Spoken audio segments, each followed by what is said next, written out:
तो मैं आपको अपनी एक और कहानी शेयर करना चाहता हूँ आप लोगों के साथ। हम कहते हैं कि भगवान हमारी सुनते हैं, भगवान हमारी नहीं सुनते।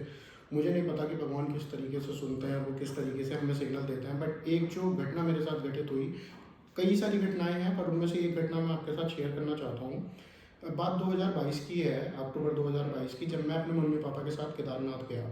तो हमारा कुछ ऐसा प्रोग्राम था कि हम पहले बद्रीनाथ गए, फिर हम केदारनाथ गए। और जो केदारनाथ का हमने हेलीकॉप्टर बुक किया था, वो 21 अक्टूबर 2022 का बुक था, सुबह 6 से 9 के स्लॉट में।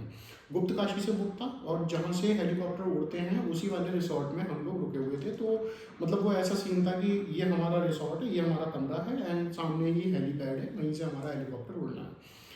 अब क्या हुआ कि हम 20 तारीख को वहाँ पहुँच गए, और हमें ये पता चला कि 21 अक्टूबर को ही मोदी जी भी 21 अक्टूबर 2022 को ही मोदी जी भी केदारनाथ जा रहे हैं सुबह 8 बजे के करीब।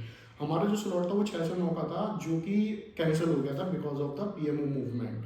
अब 6 से 9, 9 से 12 ये दो स्लॉट थे जो कैंसिल हो गए थे, और वहाँ मोदी जी आ रहे थे। तो उन्होंने हमसे कहा, जो हेलीकॉप्टर के ऑफिशियल्स थे, कि सर आपका ये कैंसिल है एंड कल आप नहीं जा पाएंगे। तो हमने उनसे कहा कि भाई आगे वाले स्लॉट पे शिफ्ट कर दो, लेकिन क्योंकि वो सारे स्लॉट पहले से ही फुल होते हैं तो उनके लिए भी बहुत मुश्किल होता है कि वो इस तरीके से एडजस्टमेंट कर सकें। खैर, हमें बहुत दुख हुआ इस बात का कि हम नहीं जा पाएंगे। मैं पूरे दिन 20 तारीख को जब मैं पहले दिन पहुंच गया था वहाँ, मैं उनसे बोलता रहा कि सर किसी तरीके से कर लो, किसी तरीके से कर लो। बट वो उनके भी हाथ में कुछ नहीं था, क्योंकि पीएमओ मूवमेंट था, और वहाँ पे कई सारे एडमिनिस्ट्रेटिव लोग भी काफ़ी दौरे के लिए आ रहे थे कि कोई हेलीकॉप्टर उड़ना नहीं चाहिए, कुछ नहीं होना चाहिए। तो ये था कि करीब 12-1 बजे करीब यात्रा शुरू होगी, लेकिन उसमें फिर जिनके स्लॉट थे 12-1 बजे वाले, वो लोग जाएंगे, हम लोगों का कैंसिल हो जाएगा। अगले दिन क्या हुआ कि मैं ठीक है इस तरीके से बात बात करी। अब जब रुकना तो था ही वहाँ पे हमें एक नाइट, तो हम रुके। और नेक्स्ट डे मैं सुबह 4:30 बजे ही उठा, जैसे कि मुझे जाना हो, और मतलब केदारनाथ जाना हो। और मैं ये एक्सेप्ट नहीं कर पा रहा था कि हम लोग नहीं जा पाएंगे, क्योंकि मेरे साथ कभी ऐसा उससे पहले नहीं हुआ कि मैं किसी यात्रा के लिए गया और मेरी यात्रा सफल ना हुई हो। महादेव की कृपा से हमेशा मेरी यात्राएं सफल हुई, और मुझे बहुत अच्छे दर्शन उनके हमेशा हुए। तो खैर कोई नहीं, अब जो हुआ सो हुआ। मैं खैर उठा सुबह, मैं नहाने लगा। तो पापा भी मेरे से उठ के कहने लगे कि जब हमें जाना ही नहीं है तो क्यों इतनी जल्दी तैयार हो रहे हो, जब घर वापस जाना है तो चलेंगे, 12-1 बजे करीब निकलेंगे यहाँ से। मैंने कहा ठीक है, कोई बात नहीं, और मैं तैयार हो जाता हूँ। मैं खैर तैयार हुआ, और उसके बाद बाहर आके बैठ गया, अपने रिसोर्ट के बाहर आके बैठ गया कंपाउंड में। तो वहाँ 8 बजे करीब वो मोदी जी का हेलीकॉप्टर जाता हुआ दिखाई दिया, और फिर हम सब लोग बैठे रहे। मैंने फिर से कहा उनसे, हेलीकॉप्टर वाले ऑफिशियल जो थे, कि भाई देख लीजिए। उन्होंने फिर मना किया मुझसे। 11 बजे करीब, 11 साढ़े 11 बजे करीब मोदी जी का हेलीकॉप्टर वापस गया केदारनाथ से, और ये होगा कि अब 1-1.5 घंटे में यात्रा शुरू हो जाएगी। मैंने उनसे फिर बोला, जो जिनका हेलीकॉप्टर जो एजेंसी थी, कि आप प्लीज़ मेरा देखो। उन्होंने फिर मुझे मना किया कि सर आप प्लीज़ बार बार मत बोलिए, हमें भी अच्छा नहीं लग रहा, और ये नहीं हो पाएगा। मैंने ठीक है। तो ऐसे ही बैठे बैठे ना मुझे बहुत तेज गुस्सा आया, और वहाँ पे बैठे हुए थे, मम्मी पापा भी मेरे साथ बैठे हुए थे, फैमिली के साथ बैठा हुआ था। तो वो दिखता था कि हाँ उस पहाड़ी के पीछे केदारनाथ मंदिर है।